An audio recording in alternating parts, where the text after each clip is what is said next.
Alright, got a Zeta awesome battle here against Malk, and I think this was part of a series he was doing, so get to be part of that. It's pretty cool. Lead off with Tron. It says as usual because this was shortly after the Winter series, so leading with Tron as usual. Go for a taunt. I don't really know why. I mean, it's not like I'm really too afraid of Toxic Spike since I've got Tron on the team to soak him up. I guess we both had EQ. Mine was Stab, his wasn't. So I guess he just wanted to get out of there to a flyer, get over there to the totem pole is at. That's what that stands for. Totally. Switching to Hard Man, and Psychic doesn't quite look like it's gonna be a 2-hit KO. So I'll just try to swing in there for a head smash. Should kill it if it hits. And he sends in the Pizza's at the infamous Tangrowth Pizza background we used to have at TPX, and that looks like it's a solid like 60%. Lefties comes in and makes it almost 50% back. So I'm thinking, okay, this is probably going to end up missing. But that did a solid 60%, and I am stunned that it did not KO. That must have been some horrible damage.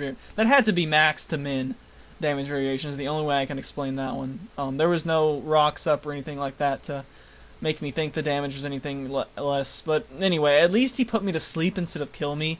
So I've got some sleep fodder and some death fodder on the same guy, so that's cool. Send in Gyro Man to threaten Flamethrower or whatever. Getting Leech Seeded, however. And I think he has Dragon Fang or Draco Plate or whatever this battle. I don't think he's Scarfed or he's not Life Orb. Yeah, because I don't take damage here, so he's not Life Orb. Hoping that means that Malk thinks he's Scarfed. And thus stuck on Flamethrower, and you know Xatu can take that Flamethrower damage all day. I think I run a calc to see if Draco Meteor with the Dragon Plate boost will kill, and it looks, based on how much Flamethrower did, looks like it will. He actually ends up to be Scarfed himself as he outsped base 100, and then I pull a Meteor on him, and I guess he's specially attack-if based, but not specially attack-if enough to knock out a Flygon, and not specially defensive enough to live a Draco Meteor. So cool.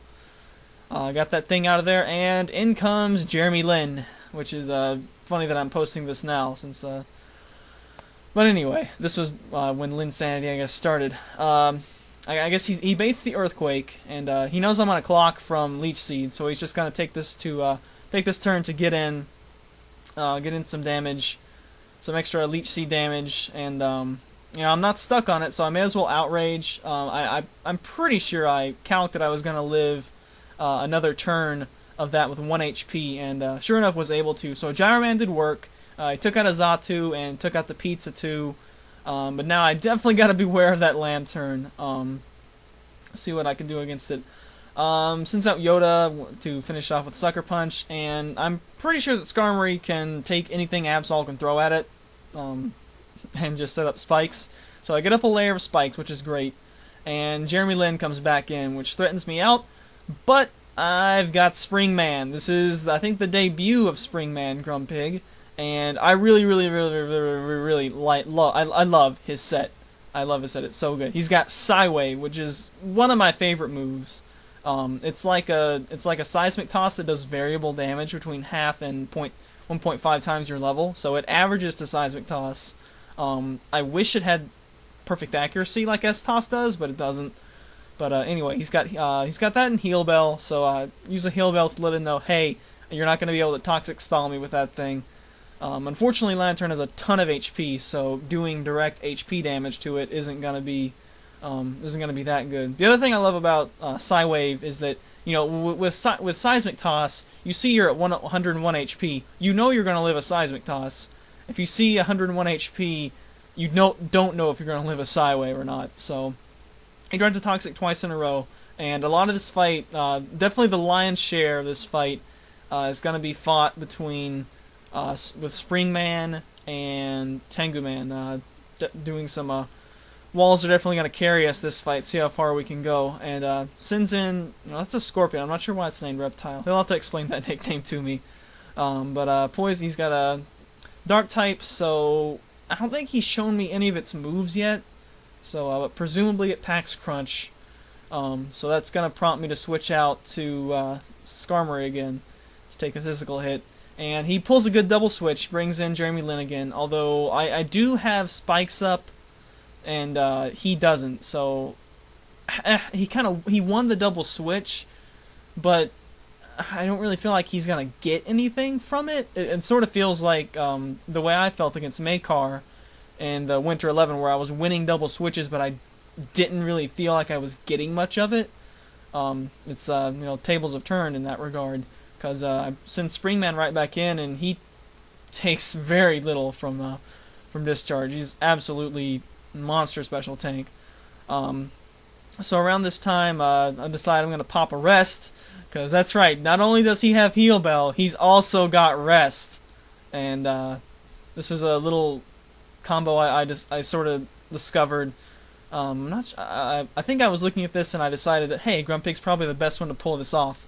So I Sleep Talk here, and the nice thing about Sleep Talk is if on the first turn, you can actually Sleep Talk Heal Bell and sort of wake yourself up one turn early. So it's only useful if you get it on the first turn, as if you get it on the second turn, it's going to, you'd wake up on the next move anyway. But he's got a Curse Absol that I'm able to get Skarmory on, and misses a Stone Edge. So he's gonna, unfortunately, Curse is not gonna be very happy when I just, wind him away after setting up some more spikes, which is what Skarm's gonna do. It's gonna take physical hits as Malk continues to miss, and try to drag out Jeremy Lin again.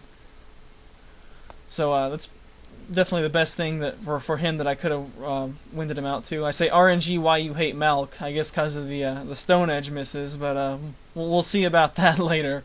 So I gotta switch. Well, camera's going nuts. I gotta switch out here though, and it's just gonna be switching between Springman and Tenguman.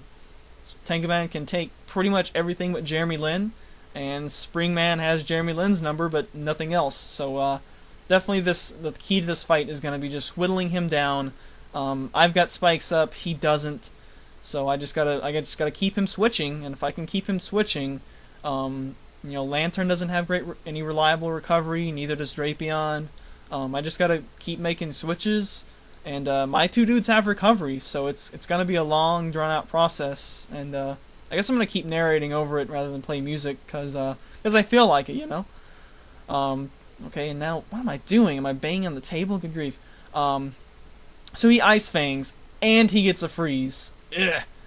So I got my physical wall in here, and I need to get him unfrozen, because I don't know that thing's set yet, if it's got like Swords Dance and Crunch or something. Crunch is resisted, but it can drop physical defense, so that's an acceptable move as well. But anyway, he's got the freeze hacks right now.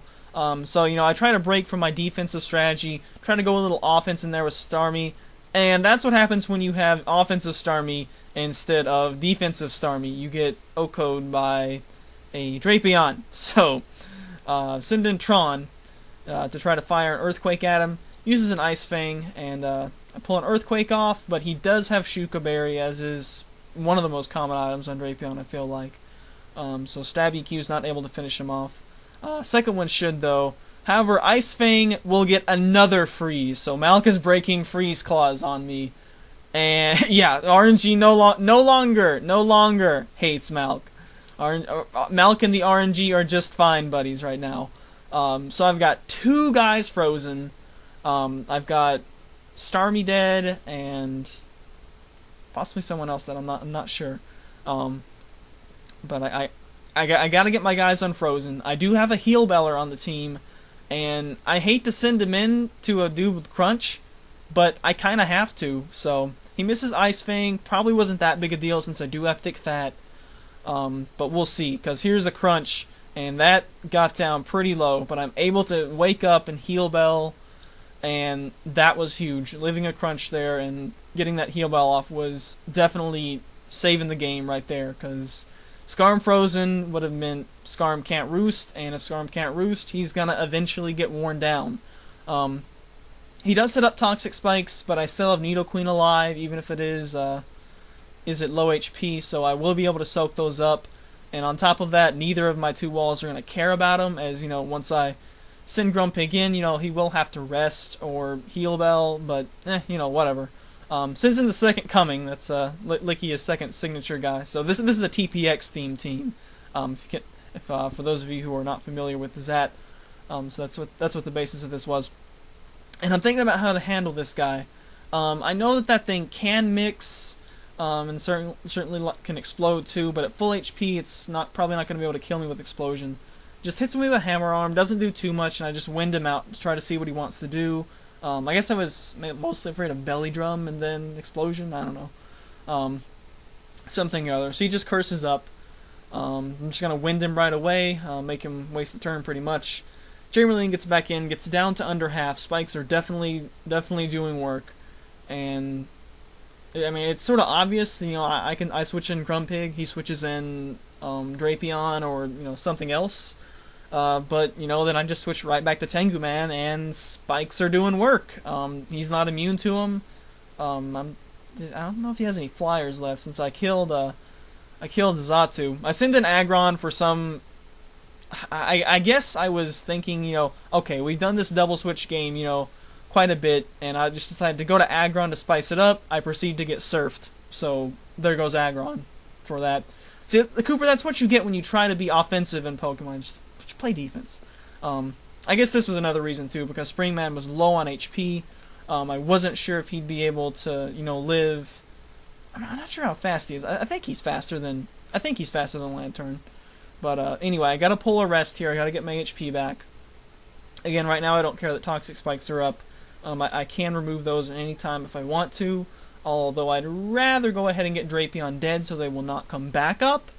But not absolutely necessary. So send Tengu Man in once more. Curse Absol, I want to clap for Malk so much for that, but it didn't work. It's just not working that well this fight. I think some other fights he had some success with it, so that's great. But wind him back out, and looks like that thing's got one more switch in left. So a Whirlwind is going to be a death on it. He misses an Ice Fang, which, I guess he missed how many Ice Fangs? At least 2, maybe 3. So it's like 3 misses and 2 freezes. So the miss chance is 5%. So I guess it's actually more hacks that he missed 3 than that he got 2 freezes. But I don't know. It seems like it misses more than it freezes. So anyway, he's not gonna have time to curse up. So he just goes ahead and hits me with some Stone Edge, and I guess I decided I don't need to Whirlwind him out at this point. I'm just gonna Drill Peck him. Gets a Stone Edge and does get the critical hit there, and knocks Skarm down kind of low. But Whirlwind him, and that's gonna get a KO on that, and also essentially a KO on the Absol, and unless he packs a Spinner, which by this point it's pretty clear he does not. So the Absol's down on arrival. We gotta see what this thing's gonna do. See what I want to do to it. I should probably Roost. Is probably what I should do. Okay, I do Roost. Get back up to 3/4 to get back up to Pi HP. Hits me with Hammer Arm and knocks me back down to about half. I should probably Roost again. I don't really know how I'm gonna go about killing this thing. So I guess I just go for some damage, and he just decides to blow it up. So I guess that's fine. Tengu Man took down. He took down what? He took down the Drapion's dead, and the Absol's dead on arrival. So all that's left is Jeremy Lin, and it may be a while, but Jeremy Lin couldn't. I don't think Jeremy Lin will be able to beat Grumpig. But to speed it up a little bit, I send in Tron, who I'm pretty sure is faster. Finishes that off with a Stabby Q. So much bloody better than Super Fang. See, if I had Super Fang there, totally different game. But Yoda's dead on arrival, and that's the game, ladies and gentlemen. First standard I've uploaded in a while, and it was a doozy. It was a lot of fun. Really defensive.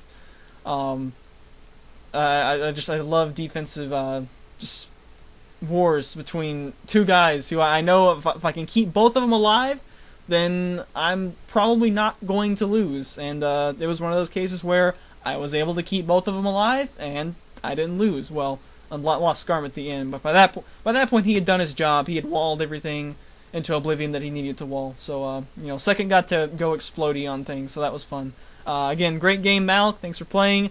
Thanks for watching, and we'll have more standards in the future. Later days.